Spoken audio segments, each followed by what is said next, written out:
Evangelho segundo São Lucas, capítulo 24. Vou ler apenas os 12 primeiros versículos. Mas no primeiro dia da semana, à alta madrugada, as mulheres foram ao túmulo, levando os óleos aromáticos que haviam preparado. Encontraram a pedra removida do túmulo, mas ao entrar não acharam o corpo do Senhor Jesus. Aconteceu que, perplexas a esse respeito, apareceram-lhes 2 homens com roupas resplandecentes. Estando elas com muito medo e baixando os olhos para o chão, eles disseram: por que vocês estão procurando entre os mortos aquele que vive? Ele não está aqui, mas ressuscitou. Lembrem-se do que ele falou para vocês estando ainda na Galiléia. É necessário que o Filho do Homem seja entregue nas mãos de pecadores, seja crucificado e ressuscite no terceiro dia. Então elas se lembraram das palavras de Jesus e, voltando do túmulo, anunciaram todas estas coisas aos 11 e a todos os outros que estavam com eles. Essas mulheres eram Maria Madalena, Joana e Maria, mãe de Tiago. Também as demais que estavam com elas confirmaram estas coisas aos apóstolos. Mas para eles tais palavras pareciam um delírio. Eles não acreditaram no que as mulheres diziam. Pedro, porém, levantando-se, correu ao túmulo e, abaixando-se, viu somente os lençóis de linho e nada mais, e retirou-se para casa, admirado com o que tinha acontecido. Senhor, a tua palavra foi lida num pequeno trecho e agora será exposta ao nosso coração, que ela gere vida, que gere salvação, que gere renovo, e que a tua boa mão esteja sobre nós neste tempo, em nome de Jesus. Amém. Quem não gosta de uma boa história? E Lucas aqui está nos contando uma história, chamando a nossa atenção para a reação daquelas mulheres e depois também dos apóstolos, naquele episódio, nos eventos que cercam a narrativa da ressurreição de Jesus. Ainda no versículo 4 que eu li, quando as mulheres chegam ao túmulo e não encontram o corpo de Jesus lá dentro, elas ficam perplexas. E vai avançando o texto, no versículo 5, quando os anjos aparecem, elas ficam com muito medo. Elas se curvam, se prostram diante daqueles seres sobrenaturais. Quando chegamos já no finalzinho do trecho que eu li, lá no versículo 11, quando elas voltam para contar aos outros amigos, discípulos, o que tinham visto, os apóstolos ficaram sem acreditar naquilo que elas contaram, simplesmente não creram. A história era fantástica demais.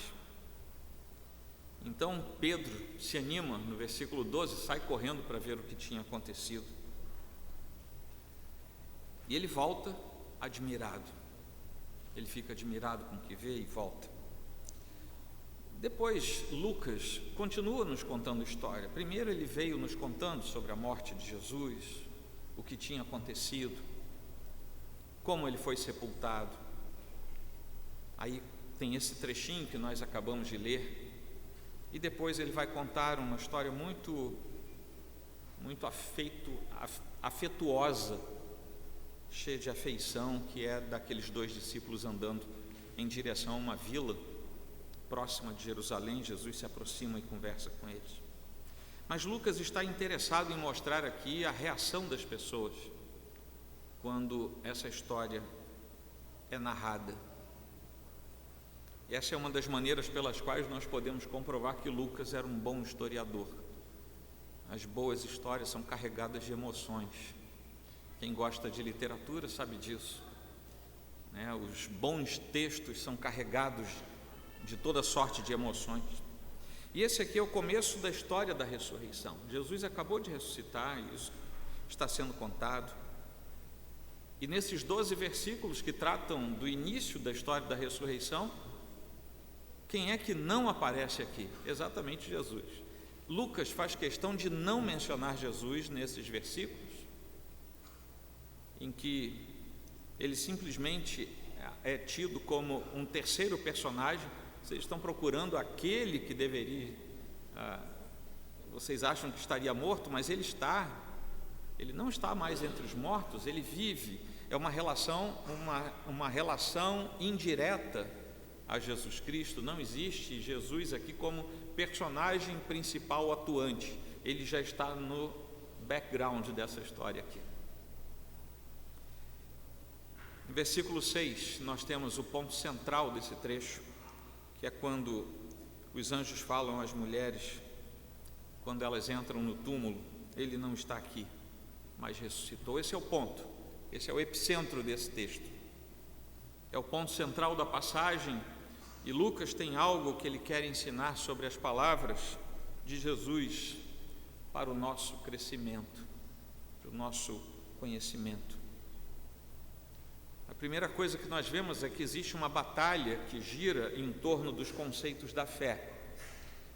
Eram cerca de 6 horas da manhã, talvez alguns de vocês às 6 da manhã, num dia de trabalho, já estejam no labor há muito tempo. Tem gente que acorda muito cedo para trabalhar, para se deslocar. Aquelas mulheres também acordaram cedinho e no alvorecer foram até o túmulo, que era diferente dos cemitérios que nós temos hoje aqui na cidade do Rio. Não eram sepulcros mergulhados na terra como nós temos, mas eram geralmente escavações, como se fossem pequenas cavernas. E aquele sepulcro nós sabemos que ainda não tinha sido usado, embora pertencesse a uma família abastada, mas ainda não tinha sido usado. O primeiro corpo a ser depositado ali foi o do Senhor. Na véspera, na sexta-feira, na antevéspera, como o Senhor morreu muito pertinho do pôr do sol, por causa da tradição religiosa dos hebreus, não houve tempo de preparar o corpo adequadamente. E é por isso que ele foi sepultado de modo quase que de improviso, foi envolto, posto lá, e agora no domingo, passado o tempo do Shabat, do descanso obrigatório, pela lei cerimonial, aquelas mulheres pegam tudo que elas teriam posto antes, previamente no corpo. Especiarias, perfumes, óleos aromáticos, e agora sim iam até lá para completar o preparo do corpo de Jesus. Mas quando chegam lá, elas se deparam com a primeira surpresa, aquela pesada pedra que era uma espécie de porta que lacrava, tinha sido removida e elas têm acesso ao interior daquela câmara mortuária. O corpo de Jesus não estava mais lá. E elas ficam perplexas. Essa é a palavra que Lucas usa, elas ficam perplexas, como eu e você teríamos ficado se a gente fosse ver o nosso amigo, o nosso ente querido, dentro de uma sepultura.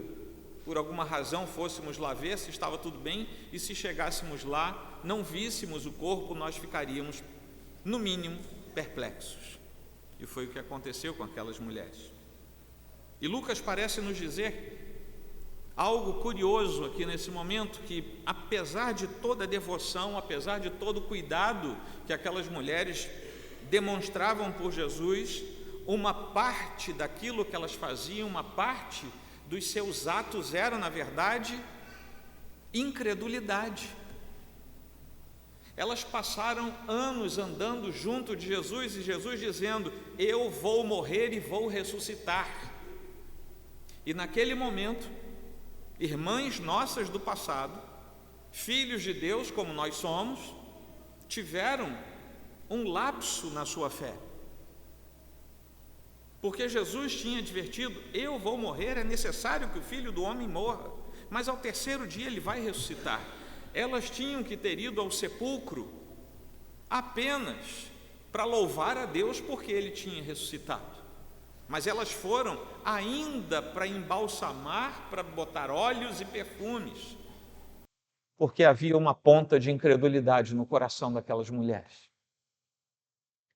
É muito comum que na ambiência da nossa fé nós sejamos tomados por pequenas falhas na nossa fé e elementos de incredulidade tomem conta de ações da nossa vida, mesmo quando estamos nos devotando diante do Senhor aquilo que ele nos chama a fazer.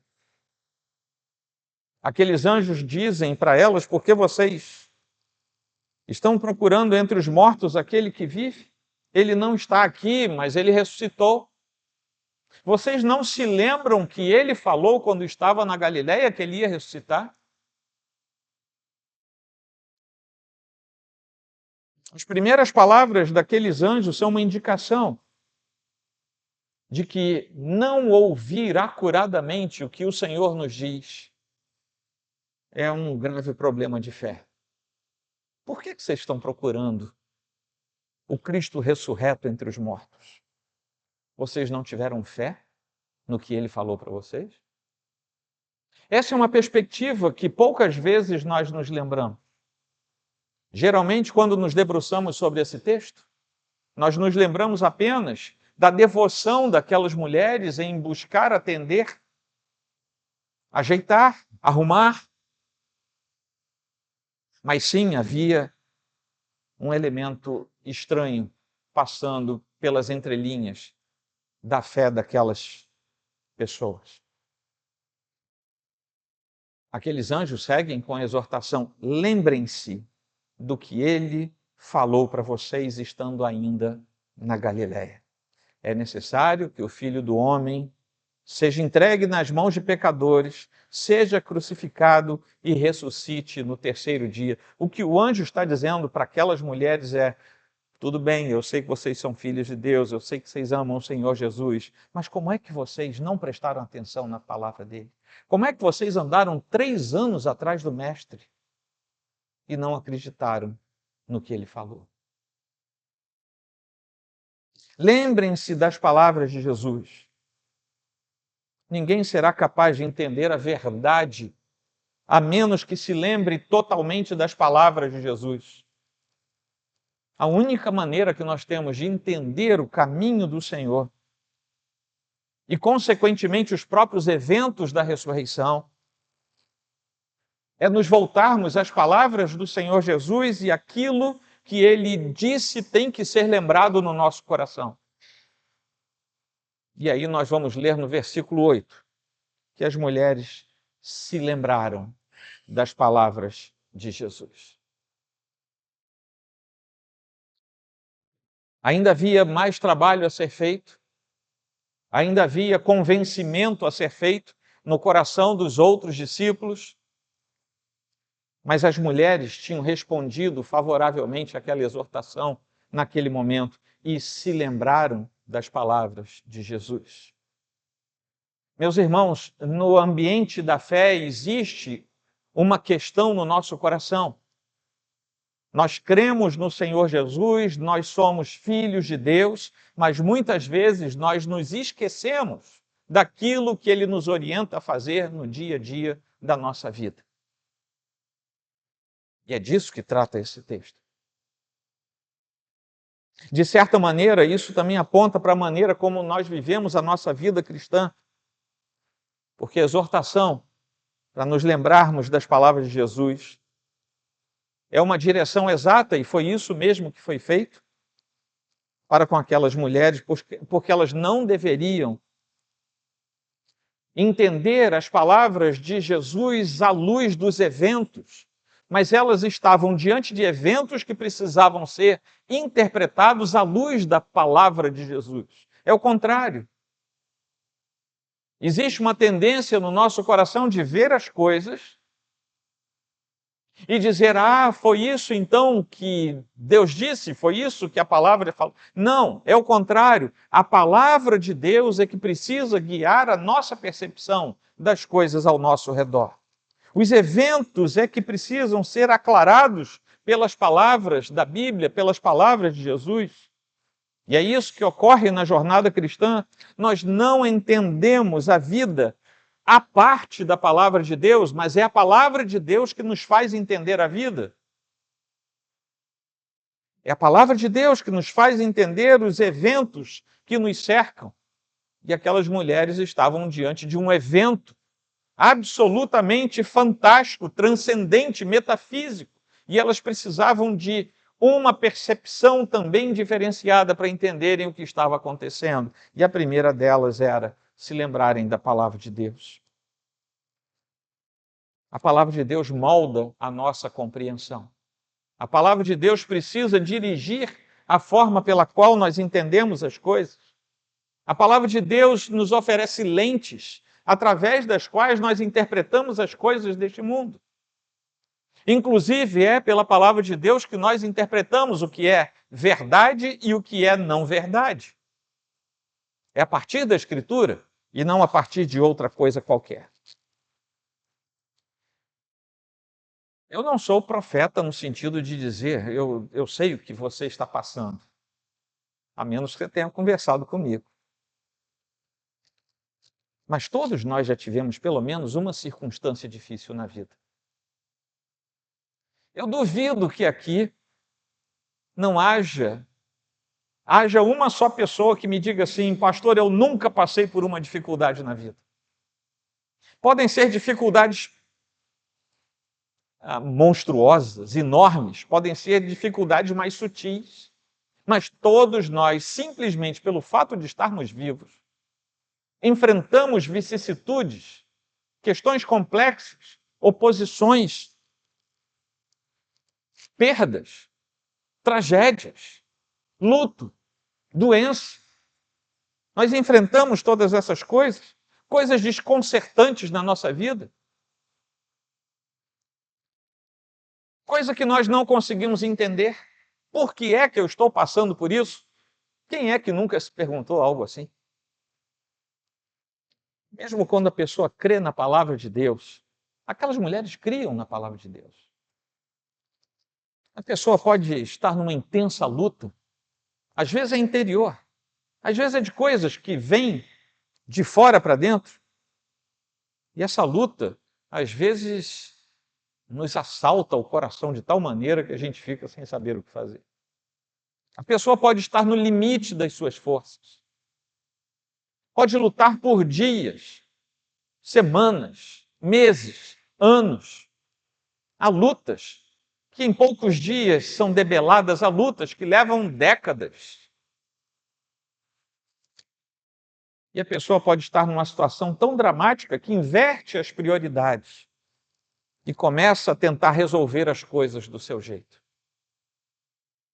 Mas a mensagem que o Senhor nos deixa é diferente disso. Paulo, o apóstolo, fala para a igreja de Filipos, no capítulo 4, não fiquem preocupados com coisa alguma, mas em tudo, sejam conhecidos diante de Deus os pedidos de vocês. Pela oração e pela súplica, com ações de graça. E a paz de Deus, que excede todo entendimento, que vai além do que podemos entender, guardará o coração e a mente de vocês em Cristo Jesus. Nós sabemos o que é para fazer, porque nós cremos nisso. Não é uma questão de não crer. Mas as circunstâncias muitas vezes parecem nos cegar para a verdade de Deus, e mesmo nós sendo filhos de Deus, não vemos o que está ali diante de nós. Não lembramos das palavras de Jesus, como aquelas mulheres não se lembraram das palavras de Jesus. E a gente vai procurar um Senhor morto no lugar de simplesmente nos lembrarmos que Ele está vivo. É a natureza humana que me lembra as crianças. Começam a andar e vão andar cambaleantes porque ainda não se equilibram bem. Mas vocês já notaram que a criança, ela sugere que vai andar, ela já quer correr? E não parece, cada um de nós, não sabemos ainda andar direito e já queremos correr. Nós imaginamos que um pé após outro, um passo após outro, vai gerar um equilíbrio mesmo sem ajuda. E a gente vai ajudar as crianças e às vezes elas querem se desvencilhar de nós, querem sair correndo sozinhas. Daqui a pouco é a Lídia, viu? Sair correndo por aí. Nós somos assim também. Queremos estar sozinhos, nos virar sozinhos, e vamos povoando a mente e o coração como se nada acontecesse, como se nada fosse ser resolvido.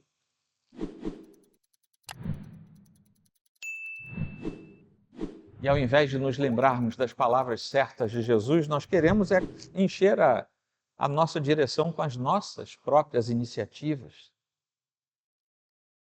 E isso vai acontecer e vai dar errado até que a gente se lembre que só as palavras de Jesus dão vida e só elas são abundantes e só elas produzem a fé certa. Passados pouco mais de 2000 anos, eu queria que você imaginasse comigo que nós estamos de novo diante de um túmulo,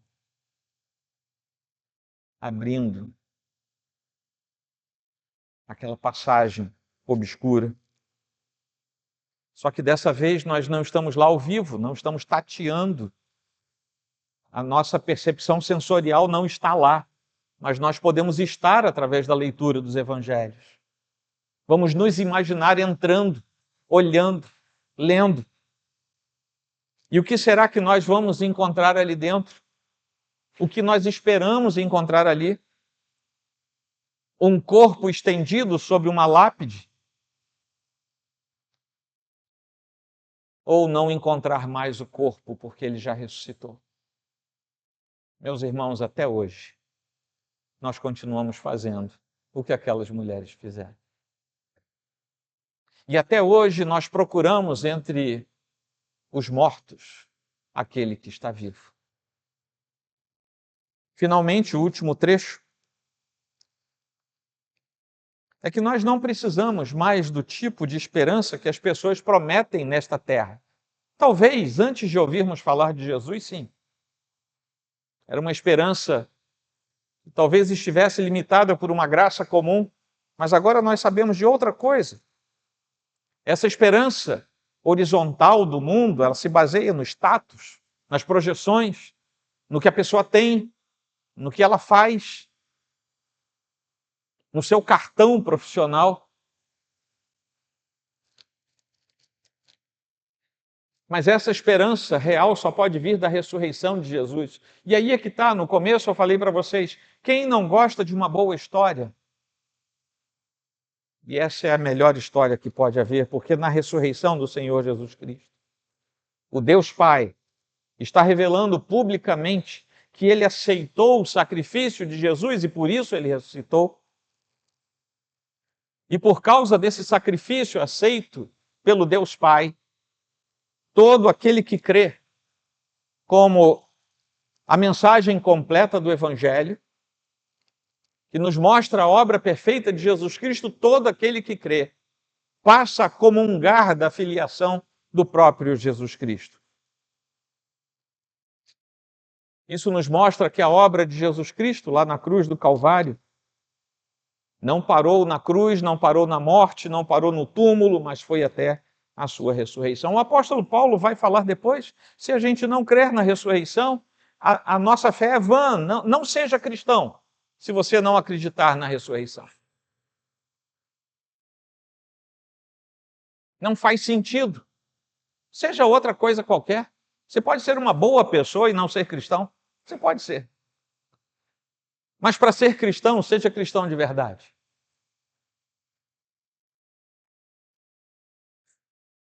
A ressurreição é a base da nossa garantia. A garantia que nós temos do perdão dos pecados.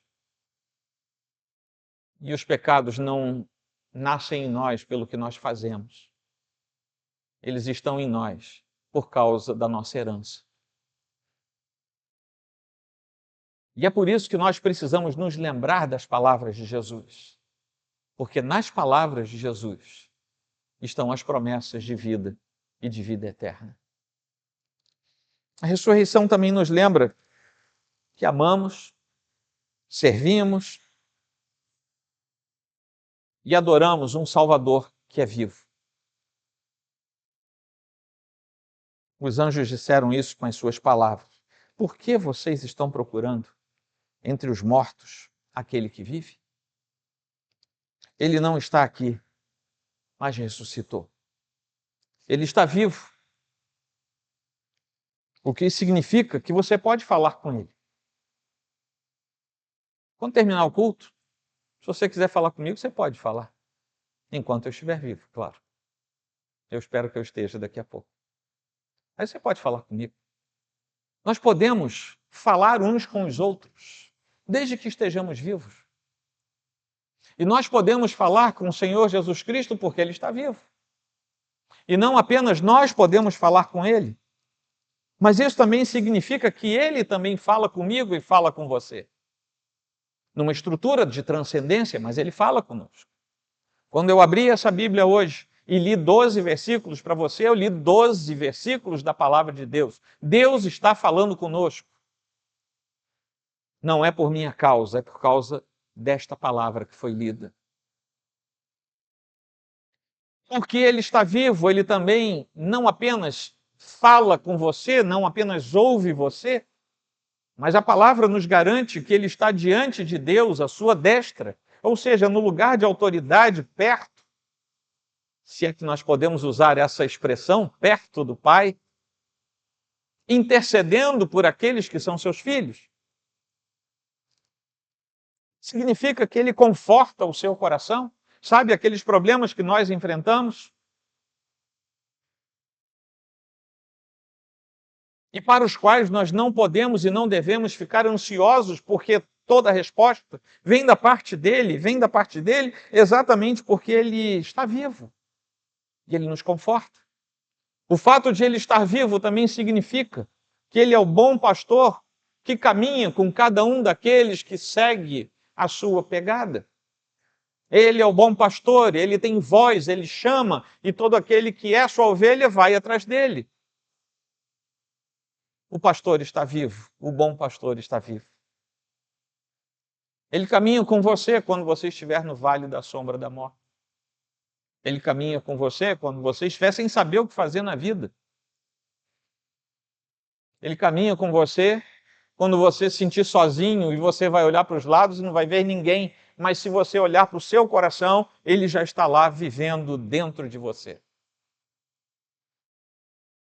A esperança cristã nos diz que os nossos corpos um dia, a exemplo do que aconteceu com Ele, também serão erguidos na ressurreição final. E por causa do poder dele, por causa do que Ele próprio prometeu, nós estaremos pela eternidade com Ele.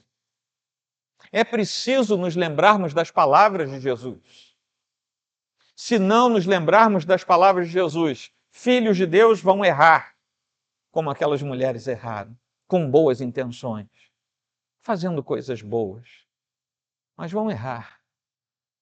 Se não soubermos, não lembrarmos das palavras de Jesus, quem ainda não é seu filho, simplesmente não vai andar atrás dele, não vai ouvir a fala de Jesus. Um dia, por causa das promessas de Jesus, por causa das palavras dele,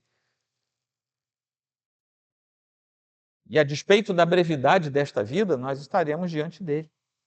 Nós precisamos manter vivas as palavras de Jesus no nosso coração. Não quer dizer que você vivendo uma vida cristã piedosa, você não vai ter problemas. Você vai ter problemas. Infelizmente. Essa notícia eu preciso dar a você. Você vai ter problema. Eu vou ter problema. Todos vamos ter problemas. Mas o Senhor, na força do seu poder, nos faz vencer todos esses problemas. Amém, queridos? E aí eu tenho algumas aplicações para fazermos aqui.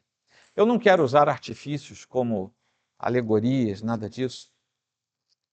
Mas eu percebi que nesse texto, e eu enfatizei isso no comecinho desse sermão, eu percebi que Lucas falou de 4 reações da emoção humana nos personagens mencionados aqui. E eu queria trazer essas reações para a gente. Assim como aquelas mulheres, pode ser que você esteja procurando um Jesus diferente daquele Jesus da Bíblia.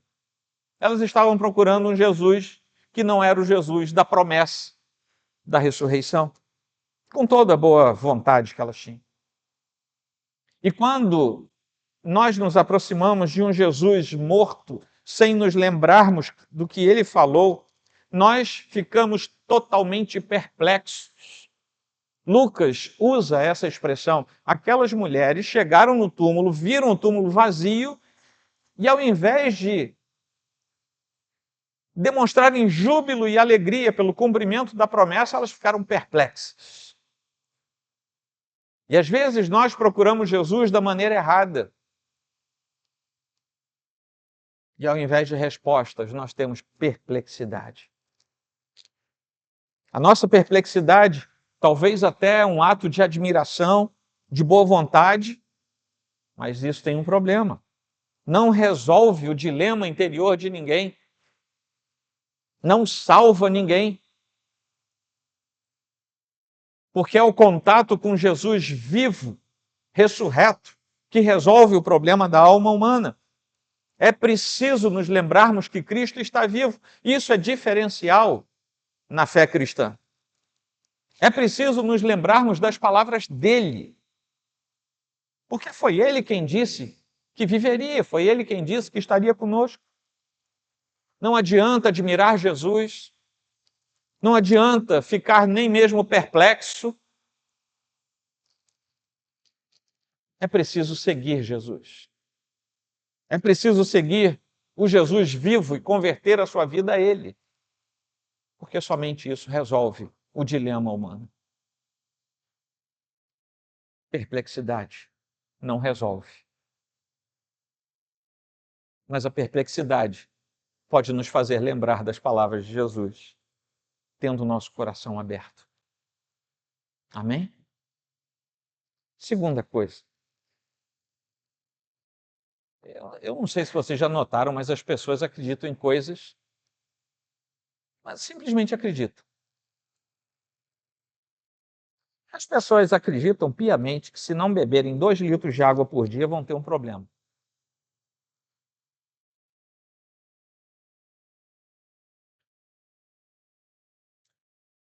A gente tem que beber água? Tem. Tem que ser 2 litros? Sei, eu acho que não.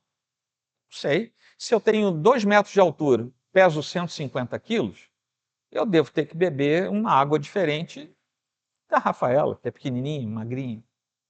Deu para entender? Ou seja, a gente começa a acreditar em coisas que a gente não sabe de onde surgiram e a gente põe aquilo na cabeça e ponto final. As pessoas acreditam que foram os ETs que fizeram as pirâmides do Egito. Aqueles desenhos, como é que é o nome daquilo? Nazca? É isso mesmo? Tem gente que acredita e compra toneladas de produtos detox. Se tomarem aquilo 3 vezes por dia, não sei quantos por dia, vão ficar com a saúde assim tinindo. Eu sou da geração que acreditava que se comesse ovo ia ter um treco. Agora a gente come ovo à vontade e sabe que não vai ter um treco. Ou não sei, não é? A gente acredita, não sei. Glúten faz mal a todas as pessoas. Claro que faz mal a quem tem problema, celíaco. Mas não é para todo mundo.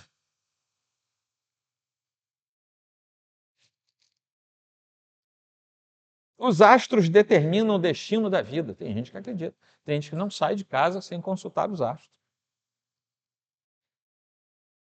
Tem gente que faz simpatia para curar. Ali, perto de onde eu moro, na esquina, tem um supermercado e tem um sujeito com uma banquinha lá. Ele vende tudo quanto é galho de coisa que você possa imaginar, garrafa, tem um monte de coisa. Se você sentar lá para conversar com ele, ele tem cura para tudo. De espinhela caída a não sei o que, as piores doenças. Ele tem para tudo ali, ele tem uma garrafada, ele tem alguma coisa. Um galho de alguma coisa, você põe na orelha, põe na nuca, não sei como é que funciona aquilo. As pessoas acreditam. Pessoas acreditam. Tem gente que acredita que não existe nada além da matéria. Acredito. Alguém falou. Acredito. O dia que morrer, ele e uma tartaruga vão virar a mesma coisa, poeira. Porque para essas pessoas existe a não realidade espiritual, é apenas matéria, moléculas misturadas, só isso. Do esoterismo à crendice popular, passando pela fuga existencial do ateísmo, as pessoas acreditam num monte de coisa. E na maioria das vezes não sabem por que acreditam naquilo. Mas diante da mensagem da palavra de Deus, as pessoas podem ser confrontadas de tal maneira que fiquem com muito medo. Porque a palavra de Deus, ela é penetrante. E ela pode dar medo, porque ela vai perturbar essa ordem que a pessoa se impõe e que ela acha que é verdadeira. A mensagem da cruz e da ressurreição, prestem atenção nisso, é uma mensagem extremamente fácil de entender. É absurdamente fácil de entender. Mas é perturbadoramente difícil de aceitar. A menos que Deus toque no coração. Porque pela natureza humana, a gente acredita nesse monte de coisa que eu falei, mas a gente não acredita na bondade, no amor de Jesus Cristo. Perplexidade, medo. O relato das coisas sobrenaturais de Deus pode parecer complicado, porque está fora dessa esfera natural. E quando nós ouvimos o relato do que Deus faz, do que Deus fala, muitas vezes a reação é como a dos discípulos, quando as mulheres chegaram e contaram tudo. Ah, isso é mentira. Eles não acreditaram. Eles também andaram com Jesus mais de 3 anos e um pouquinho. Jesus falou para eles inúmeras vezes: eu tenho que morrer, eu vou ser entregue, eu vou morrer, eu vou me entregar. E na hora que as mulheres chegam, Jesus ressuscitou. Eles não acreditaram. As coisas de Deus são tão boas, tão perfeitas, tão santas, que nós temos a tendência de não acreditar nelas, porque nós somos diferentes disso. É como um filme perfeito. Você já viu aquele filme? Lá em casa, às vezes, a gente comenta isso, eu e a Roberta, a Rafa, vendo o filme. O filme está bom demais, está tudo bom demais, a gente começa, vai dar alguma coisa errada agora. Não é assim, gente? A gente já sabe que alguma coisa vai dar errado. Quando a gente ouve o que Deus fez por nós, a gente desconfia. Não, está bom demais. Eu não vou acreditar nisso, não. Mas o que a Bíblia nos diz é assim. E creia, apenas creia. Porque toda a palavra de Deus é perfeitamente verdadeira. Ela é fiel, ela é verdadeira. E finalmente, quando Pedro vai ao túmulo, Pedro se anima, a gente sabe que ele era mais atirado, ele sai correndo. Ele vai ver por si mesmo o que elas tinham falado, foi tirar a prova dos 9 lá, e ele volta admirado. Porque ele comprova a verdade de Deus na própria existência dele. E aquilo deixa refeito na sua pequenez, na sua incredulidade. Ele tinha acabado de ser incrédulo. As mulheres chegaram, contaram a história, ele foi um dos que não acreditou. Mas ele falou: eu vou dar uma olhadinha nisso, sai correndo, entra no túmulo e fica admirado. As coisas de Deus nos deixam admirados, porque nós olhamos e como é que um Deus santo, um Deus bom, se entregou por nós a ponto de se encarnar, morrer, dar a vida, ressuscitar por nossa causa. E ao final nós ficamos ainda mais admirados, porque ele venceu a morte, ressuscitou e abriu o caminho para aquilo que será o nosso destino eterno. 4 sensações humanas se sucederam aqui na pena de Lucas. E Lucas era muito bom para falar das sensações humanas, ele era médico. Ele falava da natureza humana de forma diferente daquilo que os outros evangelistas e até apóstolos falavam. Ele fala da perplexidade humana quando nós nos deparamos com as coisas santas de Deus e simplesmente tínhamos nos esquecido daquilo. Ao mesmo tempo, quando começamos a entrar nos meandros daquilo que Deus nos dá, é possível que nós tenhamos muito medo na nossa vida. E quem vai resolver isso para nós não é outro senão o próprio Senhor Jesus. O relato das coisas de Deus é fantástico, é transcendente. E pode ser que a gente não acredite de início. Mas o Senhor deixa a porta aberta para a gente conferir. E quando a gente vai conferir, a gente fica admirado com as coisas de Deus. Eu contei uma história hoje para você, a história da ressurreição do Senhor, mas particularmente o momento em que aquelas mulheres entram no túmulo. Talvez você tenha ficado perplexo, tanto com a história quanto com o fato de ter gente que crê nisso, que talvez você não creia. E aí você pensa assim, como é que tem gente que crê nisso? Mas talvez você pense isso sobre alguém, sendo você um daqueles que crê que foi o ET que construiu a pirâmide. Aí você continuou ouvindo a história que eu fui contando para você. E talvez você tenha percebido que acreditava em coisas sem fundamento, por pura tradição. E a ideia de existir uma verdade sobrenatural, verdadeira na palavra de Deus, gerou medo em você, ansiedade. Será que isso é verdade? A verdadeira palavra de Deus nos confronta com coisas que podem nos gerar medo no coração.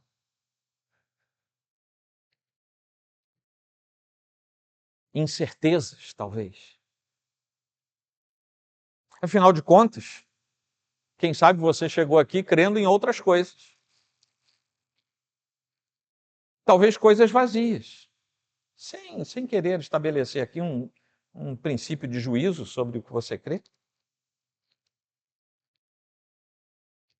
Mas a história da ressurreição, como eu falei antes, é fácil.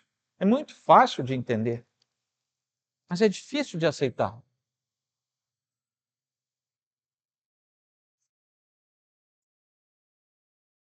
É difícil de aceitar porque está numa estrutura que não é a nossa. E se Deus não falar ao coração, não haverá como. Num primeiro momento, seu coração pode ter conversado com você mesmo, como diz um cântico que nós gostamos, que é para a alma puxar uma cadeira, sabe? Para você conversar com a sua alma, e a gente às vezes conversa com o nosso coração. E talvez o seu coração tenha dito, não acredita nesse tipo de coisa não. Afinal, é mais fácil acreditar no nada do que no tudo. Continua do seu jeito. Só que agora você está diante da comprovação da história, porque se a palavra de Deus prevalecer em seu coração, você vai ter comprovações profundas e vai ficar totalmente admirado da riqueza e da beleza dos atos de Deus. E isso não depende mais de você. E é nesse ponto que a palavra de Jesus Cristo precisa ser lembrada naquilo que ele disse assim: eu sou o pão da vida. Quem vem a mim jamais terá fome, e quem crê em mim jamais terá sede. Lucas estava interessado em nos mostrar que Jesus tinha cumprido sua palavra e que estava vivo. E aqui eu encerro. Porque ele nos mostra a reação daquelas pessoas em torno dos eventos da ressurreição.